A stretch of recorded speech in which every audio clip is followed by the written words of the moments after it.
Hey, welcome back. Today, I'm going to be doing a short-term 1-month review of the FLITELab Amp Board, a foil surfboard with a removable jet unit. This board is designed to get a rider flying across the water on a hydrofoil by utilizing an electric jet. Once up on foil, the jet turns off, at which point the rider can just surf with the foil and very little drag.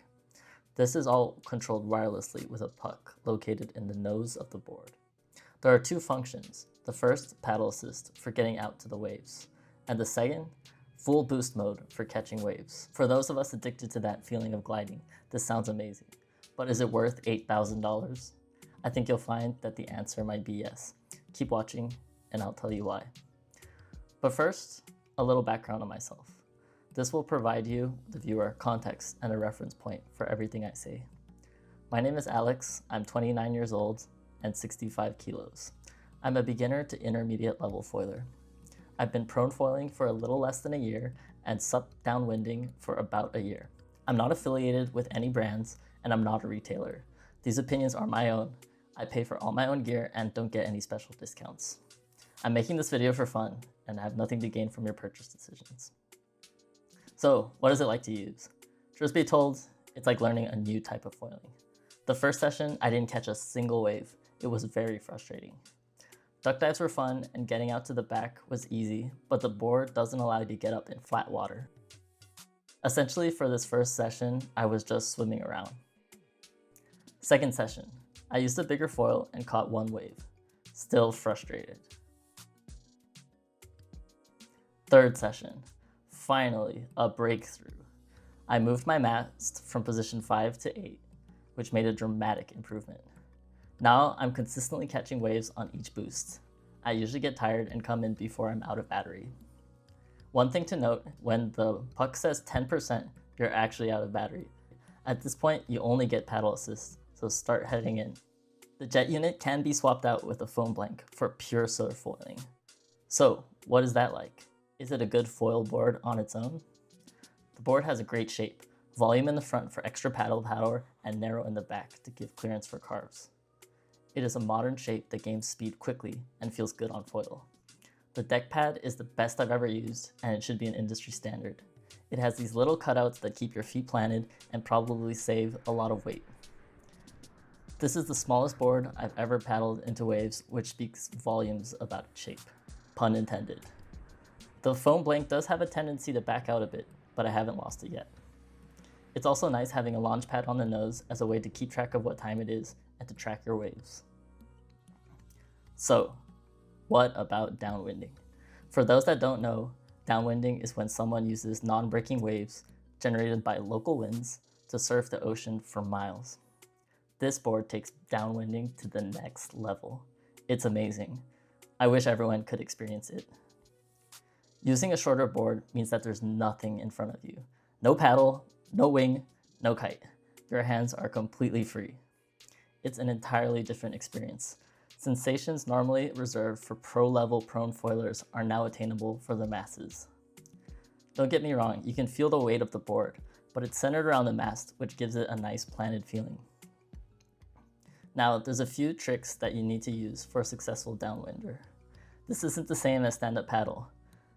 The main differences are that you should try to stay away from a PFD that sits on your chest. It'll get in the way of your paddling. A waist-mounted one is ideal. Timing is still important. You have to time with a good bump that matches the speed of your foil. Avoid hitting boost when a backwash or crosswell comes at you. You can still use a smaller foil, but it takes finesse. The smallest size I've tried yet is an 880 HA. I've seen Mr. Bennett's use a 750, so I definitely know smaller is possible.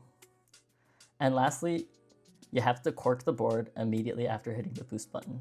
This is a surfing technique commonly used by shortboarders. It provides an extra bit of buoyancy and speed when initially taking off. If you would like a full tutorial, let me know in the comments. Happy to make one if there's enough interest. Let's go through some cons that I observed. The first one is it's frustrating to learn initially. There's no flat water starts here. The second one is the board and the jet unit carbon casing scratch very easily. Be careful with the board. It's very heavy, especially in downwinders where everyone's throwing the boards into the back of cars or trucks. The boards are very heavy, so any impact with an object can easily cause damage. Try not to boogie board into the beach at the end of a session. All my scratches are cosmetic, they don't reduce functionality, but this is something to note. Next, boost cooldown. FLITELab made the decision to trade off weight and complexity for continuous boosts. It keeps the board at a reasonable weight and price, but if you're struggling to get up and the jet is in cooldown mode, it can be very frustrating. A little gripe, the app is not the best, swiping back doesn't work, this might just be an Android thing. Also note, the GPS on the launchpad controller puck takes a while to initialize on land and doesn't tell you when it's ready before hitting the water. This is only a little annoying for those who are really into tracking their stats in sessions. And lastly, for downwinding, it seems to stop tracking waves after around 3 kilometers. I think the unit just turns itself off to save battery. Some commonly asked questions are, do you feel the weight? Is it heavy? I definitely feel the weight when going down to the beach, but once I'm foiling, it's not too noticeable. My preference has always been slow foils with long fuse and big stabilizers. I like a slow, chill kind of surf foiling. I don't do airs, and I'm usually the slowest in the group when it comes to downwinding. This all might come down to personal preference. What size board should I get? This depends on so many factors. I've only tried this one board, so I'm a little hesitant to give advice, but here's what I'll say. If you're an absolute beginner, get the largest M size. You can later repurpose it for pair winging or SUP when you outgrow it. If you are already prone foiling, I would suggest choosing the same size that you can already use and just selling your other prone foil board. Another question, can I re-engage the jet if I touch down to save myself? No, you can't do this. It would be extremely hard to pull off, and that's really not how the system is designed to be used. Last question, will this help me learn prone foiling?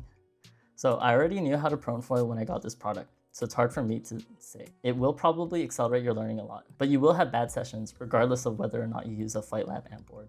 But that's the fun of it. It feels really good when you finally learn prone foiling because of how hard it is, so embrace the struggle. So we're at the end. Alex, is the FLITElab Amp Board worth it? For me, yes. It gets me to the peak faster, allows me to catch more waves, provides unique downwinding sensations which used to be reserved for pros, and still functions as a great surf foil board with the foam blank. It is a lot of money to spend on a board, but when you think about all the boards and storage space needed to match what this board can do, it starts to make more sense. It is a premium board, it provides unique sensations, and that does come with a price. Overall, the electronics and jet unit seem well built, and I haven't seen any rusting, fatigue, or cracks developing. I plan to do a long-term review after a few months, and will provide an update on this channel. If you're interested in seeing that, consider subscribing. In summary, if you're as obsessed with foiling as me and can afford it, I would highly recommend it. If you have any questions, please let me know in the comments, happy to answer them. Thanks for watching, and many thanks to my lovely wife Jane for filming me and allowing me to get this board. I'll see you out on the water. Peace.